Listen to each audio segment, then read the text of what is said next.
Hey there, Ultizeta here, and welcome back to more Let's Play Pokémon Crystal version. In the last episode, we beat Bugsy and our rival. So in this episode, we're going to the Ilex Forest, or Elex Forest. I'm not really sure how it's pronounced. There probably is an official pronunciation, but I don't really care. Oh man, my boss is going to be steaming. The farfetched that cuts trees for charcoal took off on me. I can't go looking for it here in the Ilex Forest. It's too big, dark, and scary for me. Luckily, we're here to do stuff. But there are also wild encounters, like Venonat, which is interesting because I'm pretty certain he was Safari Zone exclusive in Red and Blue, so it's interesting that he's just kind of here. But I don't care, I'm just gonna run away because whatever. I'm gonna be running from all the encounters in here, and there's a lot of encounters, so you're gonna have to deal with that. Luckily, I cut all of them out, so thankfully, we're just gonna have slight pauses every so often, instead of constant aggravating annoyance, because I'm too lazy to use a repel. Anyways, what we're doing here is luring the farfetched over. He goes in, like, approximately the opposite direction as when you speak to him. So you want to just kind of push him back towards the trainers and the boss and whatnot. So that's basically what we're doing here. You can get him back to his trainer in no time, so long as you ignore all the wild encounters that you inevitably experience. And hey, look, an item. It's a revive. That's an incredibly useful item. I'm very happy to have found it. Quah!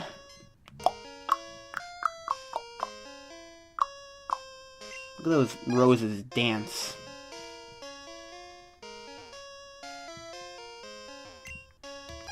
Quah! And how hilariously slapstick it bumped its head on the wall. Wow, thanks a whole bunch. My boss's Pokemon won't obey me because I don't have a badge. That just makes it an asshole. Ah, my farfetched. You found it for us, kid? Without it, we wouldn't be able to cut trees for charcoal. Thanks, kid. Now, how can I thank you? I know, here, take this. And we have received Cut. The most useful move ever. I cannot believe it took them until, like, what, Gen 7 to get rid of it? And that was only just because they also got rid of all the other HMs at the same time. I can't believe they just took them out. They didn't ever make it more useful. Like, Strength is kind of useful, Surf is useful, Fly is useful, why not just make Cut useful? Why does it have to be a terrible move? I don't know. Is Rock Smash terrible? I know it's good in Super Smash Bros., but I think that's like... I think it's just kind of a basic move in this. I also don't know about some of the weirder moves, like Defog. The weirder HM moves that get introduced later in generations. Anyways, Ilex Forest Shrine. It's in honor of the Forest Protector. Protection is important. Remember, kids, Pokemon Crystal says always protect your forest. Okay. Blah, blah, blah, blah, blah. The annoying thing about all the encounters in this forest is that they're all all like level 5 and around that approximate area. So they're not really even effective methods of gaining experience, even if I wanted to battle them. Which is why I just kept running, because, like, who wants to battle a level 5 Pokemon? The only time that's ever worth it is when you have a level 5 Pokemon, and even then, you'd probably prefer a level 6. Level 7, maybe? Even level 8, I could see. Level 5? No. No one wants to fight a level 5. Especially at this point. Like, we've been fighting level 12s, level 16s. So, yeah. Not a huge fan. What am I doing? I'm shaking trees with Headbutt. Here. You can have it too. TM2, in fact.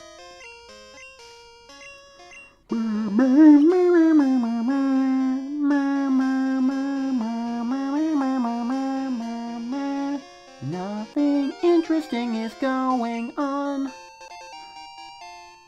I found an ether. Now I just need Quake and Bombos, and then we'll have the whole trio of medallions from Legend of Zelda: Link to the Past. We frightened the Pokemon away! Something is happening! It's a trainer battle! Bug catcher. Excitement. I didn't talk about anything interesting in my first playthrough, but now I can. So what's an interesting thing I can talk about? How about watching different people play Pokemon? Because I feel like that's one of the really interesting things about a Pokemon Let's Play. More than, like, any other kind of Let's Play. More than a traditional RPG. More than, like, a regular platformer. Pokemon is really interesting to watch other people play. Because it has so many different ways of playing it. No matter how good or bad you are, and definitely I'm leaning towards the latter half of that spectrum, like, there's still some worth there. Because I'm gonna be using different Pokemon than anybody else. Probably. Like, I have different interests than other people. I have different strategies than other people. So it's really interesting, that kind of thing. To watch people play Pokemon. That doesn't even remotely get into, like, things like challenges like Nuzlocke or no evolution challenges or whatnot and who's a bot. Like, it's just really interesting. So it's interesting how Pokemon has that dynamic.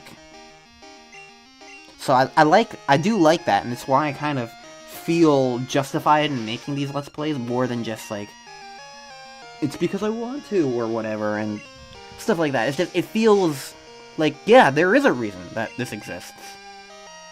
It's not necessarily because, oh, the fun of a blind Let's Play, or, oh, the fun of watching me do it. For little people will have that decision to watch this. It's because Pokemon is just inherently fun to see how other people will experience the same things that you might have. And I think that's cool, that Pokemon has that. Anyways, another topic that I kind of want to discuss, since it kind of is relevant here in the Ilex Forest, random encounters. Because Pokemon Let's Go Pikachu and Eevee on the Nintendo Switch didn't really have them from what I know. I didn't play the game because I can't. Freaking single-use Joy-Con only, freaking motion controls. The moment I heard about that, I was like, fuck no, I'm not getting that game. Like, I was actually interested in getting Let's Go, but the moment I found out about the forced motion control, forced single Joy-Con usage, I was like, no, I'm not dealing with that. I can't hold a Wii Remote most of the time. I can't hold things normally. So it's like, it's literally just, Pokemon's normally a game where, like, no matter how much in pain my hands might normally be, I can usually play it because it's just menuing and buttons. Like, it's not really intensive gameplay. And, like, there's not really, like, timers in the middle of battles, so it's just, I can exist. But then, Pokemon Let's Go had motion controls and forced motion controls unless you played in handheld mode, which also hurts, and so it's like, it's not at all a good idea, and it really, like, it really sucked. And I also saw a lot of disabled people, like, really get upset that they couldn't play Let's Go, and it just really goes to show you, options are important. It's not a problem to have motion controls in the game. It's a problem to have mandatory, forced-only motion controls option. It's stupid, and it's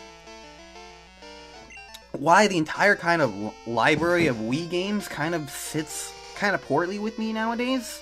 Even some Wii U games, like, not even necessarily that they're poorly designed, just the fact that you have to have these motion controls, really, and I just can't play them anymore either, so that's kind of why it sucks. And I'm not really happy about that. Basically, the point is, we need more remakes of Wii games with actual decent controls. Anyways, Stubble is a new Pokemon! Yay, excitement! Anyways, back to what I was talking about with Let's Go, is that, from what I know of the game, they use the Pokemon Go strategy of just having Pokemon visible in the overworld and you just walked into them to encounter them. And that's interesting to me, because it makes the world feel a little more, like, real and fleshed out in a way. Like, it makes it feel like you're actually choosing the Pokemon that you encounter. You're seeing Pokemon in the world around you. And that's interesting. It's a really interesting way of doing it.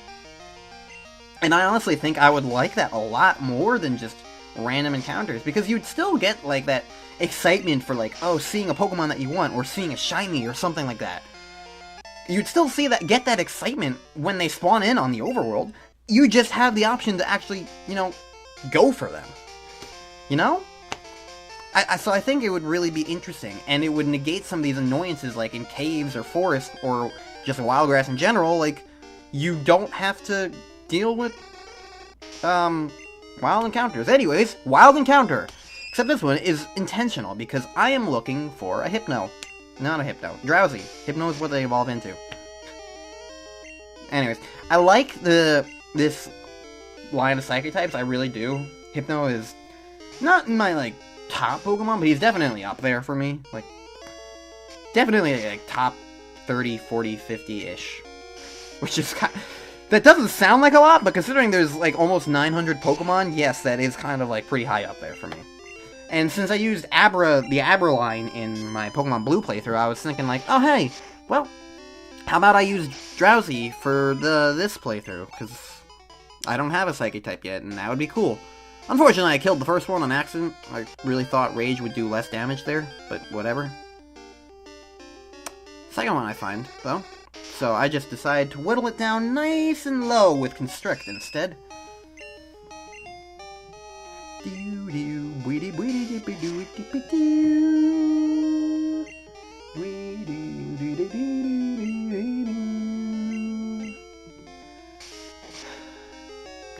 I have to wonder, when does Kelly evolve? I'm not really sure.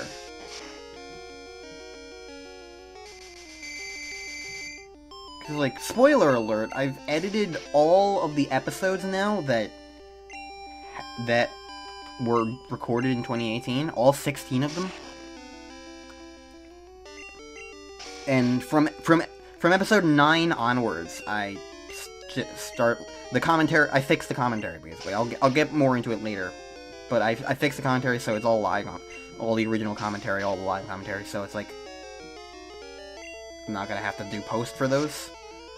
But spoiler: by the end of episode 16, I still haven't evolved Kelly. So when does Spinarak evolve? I'm just very curious now.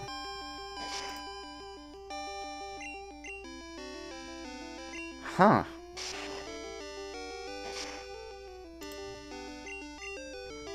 Really? Level 22? That's not even that... Okay, I guess when I get back into playing the game, I will be evolving her soon. That's unexpected to me. I was kind of almost expecting to see it be in, like, the level 30s or something with how long it's been. Anyways, Drowsy's been caught. Let's stop talking about the future and spoilers and whatnot. Alright. When it twitches its nose, I can tell where someone is sleeping and what that person is dreaming about. Give a nickname to Drowsy. I decided to name him after a close friend of mine who is a mutual interest that relates to Drowsy's evolution. If you catch my drift. Yes, he's a very big nose, and he's yellow. I've been found out. Anyways. He's been sent to Bill's PC. His next trainer is this person. And they have another new Pokemon, similar to that Snubble. And which Pokemon is that gonna be? It's gonna be Hoppip. Yep. It's Hoppip. I only know Splash, so it winds up being free experience. Yep.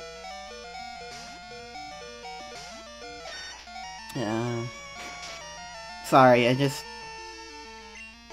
Hoppips always make me think of something in particular. And it's not a very pleasant thought. It's a personal thing. Too personal for publicly talking about it on YouTube, I would say, but it does...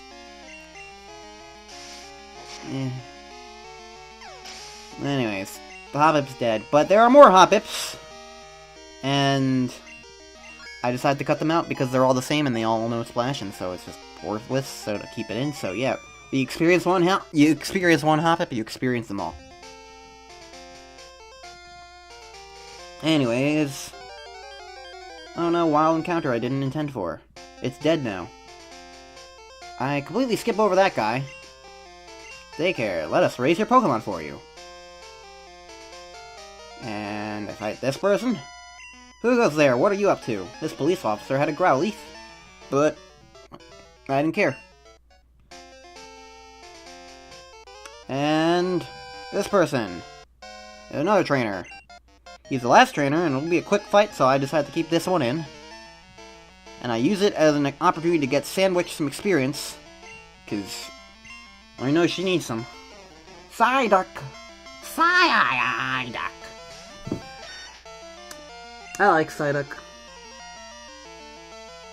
Did Misty in the anime ever evolve her Psyduck into a Golduck?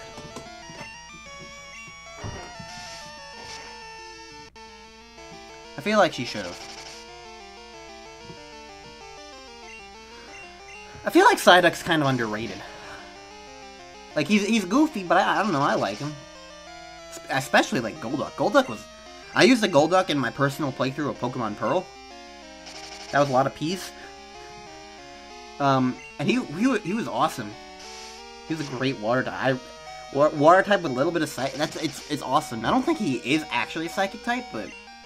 It's definitely really good Pokemon now, so I approve of Psyduck.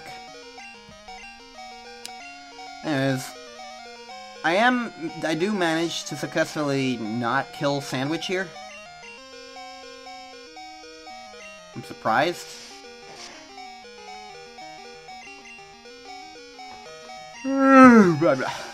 Sorry, I've just been dealing with a lot of exhaustion lately. I'm on like the end point of getting over sickness, and I mentioned headaches and migraines in the previous episode. Like, it's just kind of been a rough week for me, but I'm moving past it. Anyways, what doesn't kill Sandwich makes her stronger, literally. So the Psyduck that failed to kill her made her stronger. Yay! Camper Todd was defeated. Yes, you did screw up your training. You should have more than one you should have more than one Pokemon. Anyways, we finally make it to Goldenrod City, so let's heal up. This is the next major town. It's kind of like, I think it's kind of like the Saffron City equivalent in this region. Like, it's the big town, you know? Like, if they were gonna make a Smash Brothers stage based on a town, well, actually, it probably wouldn't be Goldenrod. It'd probably be one of the towers. But that's beside the point. Anyways, we're gonna add our new Drowsy friend to the party. The real question is, who am I gonna replace? I want to hatch the egg. That's for sure. And right now, Farron has all my HMs. So I kind of need to keep him around too. So ultimately, I decide that poor Desmond is the most useless due to sharing the poison type with Kelly. For the time being, though, I do have to double check because I don't remember it off the top of my head. I do now, though. Kelly's bug poison, Desmond's just poison, so I'm just thinking, like, Desmond has not really been that worthwhile quite yet, so he's gonna have to get the boot. Plus, I did use an Arbok in my personal playthrough of Soul Silver, so I've used an Arbok before. I don't have an intense desire to use another. Not that I would dislike having another, but, like, part of the fun of playing through Pokemon games multiple times, or just in general, is using different Pokemon. So yeah, that's why I'm also eventually going to not be using Sandwich or Farron eventually, because I used both of those in Pokemon Blue. You guys saw that one. So even though they can both be pretty good Pokemon, I'm gonna be eventually replacing them too. So yeah. Anyways, we got our new Drowsy friend in the party now. So, next time on Let's Play Pokemon Crystal, we'll be exploring Goldenrod City and see what's up in here. See you guys then. It'll be a grand old time.